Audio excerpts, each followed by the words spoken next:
नमस्कार दोस्तों, जय जोहार। मैं कौशल तिवारी और बिहनिया संध्या में आपका स्वागत है। अफसरों की मनमानी और ऐसे अफसरों को संरक्षण को लेकर जो खबर दिल्ली तक पहुंची थी, क्या उसका असर अब होने लगा है? क्या दिल्ली के निर्देश पर ही मुख्यमंत्री के सचिव सुबोध सिंह ने तमाम अधिकारियों को चिट्ठी लिखी? ये बड़ा सवाल, क्योंकि जो कुछ छत्तीसगढ़ में चल रहा है वह बेहद ही हैरान और परेशान करने वाला है। जनप्रतिनिधियों की सरेआम उपेक्षा, मातहत कर्मचारियों की अनदेखी और उन्हें अपमानित करना, यहां तक कि भारतीय जनता पार्टी के वरिष्ठ नेताओं का भी अपमान करने से या राज्यपाल का अपमान करने से भी अधिकारी नहीं चूक रहे हैं। और मंत्रालय में पदस्थ अधिकारियों की तो बात ही अलग है। कैबिनेट की बैठक को लेकर जो समरी तैयार की जाती है वह भी ठीक से तैयार नहीं की जाती है। कुछ भी ठीक नहीं चल रहा है और ऐसे में ये तमाम शिकायतें जब दिल्ली पहुंची तो दिल्ली से शायद निर्देश आ गया हो। हालांकि इसकी पुष्टि कोई नहीं कर रहा है कि सुबोध सिंह ने जो अधिकारियों को चिट्ठी लिखी है उसका दिल्ली पहुंची शिकायतों से कोई संबंध है। चिट्ठी में भी इस बात का जिक्र नहीं।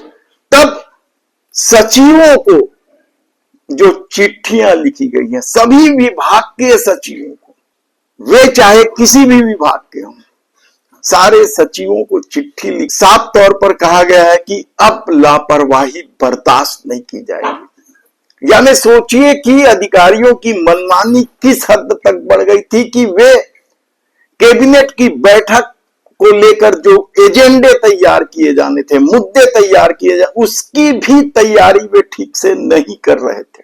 और छत्तीसगढ़ में क्या कुछ चल रहा है यह तो हम विस्तार से समय समय पर आपको बताते रहे कि किस तरीके से कवर्धा कलेक्टर ने कर्मचारियों को अपमानित किया था, विलंब से आने की वजह से कान पकड़ाकर उठक बैठक लगाई थी, और इसे लेकर किस तरीके से कर्मचारी फेडरेशन में बवाल मचा था, वे आंदोलन में उतर आए थे। दरअसल गोपाल वर्मा के बारे में कहा जाता है कि वे गृह मंत्री विजय शर्मा के बेहद करीबी हैं।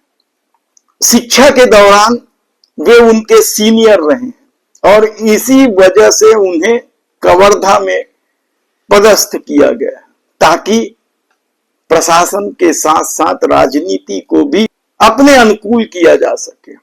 और कवर्धा में अकेले विजय शर्मा तो है नहीं, उनसे भी बड़े नेता हैं डॉक्टर रमन सिंह, और कई मामलों में दोनों के बीच टकराहट की खबर नहीं है। याद कीजिए कि एक टीआई को निलंबित करने वाली चिट्ठी का किस तरीके से उपेक्षा हुई है। इसी तरीके से जो खबरें हैं प्रशासन में पकड़ बनाने के लिए ओपी चौधरी ने जो खेल खेला है, कि चर्चा इस बात का है कि जब से सुबोध सिंह आए मुख्यमंत्री की छवि बनाने के लिए जितने भी प्रयास किए जा सकते हैं किए जा रहे हैं। सुशासन तिहार भी उन्हीं की सोच रही है। यह अलग बात है कि प्रशासन तिहार फेलवर साबित हुआ है। इसके अलावा कई स्थानों पर जो प्रशासनिक फेरबदल हुए हैं उसमें भी क्या मुख्यमंत्री अपनी पकड़ बनाने की कोशिश नहीं कर रहे हैं? क्योंकि अब तक प्रशासनिक पकड़ के बारे में कहा जाता है जितनी प्रशासनिक पकड़ वित्त मंत्री ओपी चौधरी की है उतनी पकड़ अभी भी मुख्यमंत्री विष्णुदेव साय की नहीं बनी है। यानी प्रशासन की हर खबर पहले वित्त मंत्री के पास पहुंचती, उसके बाद कहीं और इसका सबसे बड़ा एक उदाहरण तो बिलासपुर में कमिश्नर नियुक्ति को लेकर था कि किस तरीके से 4 घंटे के अंदर कमिश्नर बदलना पड़ा था। और ऐसे कई मामले जब प्रशासनिक फेरबदल में अड़चन लाया गया या अड़चन आया, ऐसे दौर में सुबोध सिंह ने जो चिट्ठी लिखी है।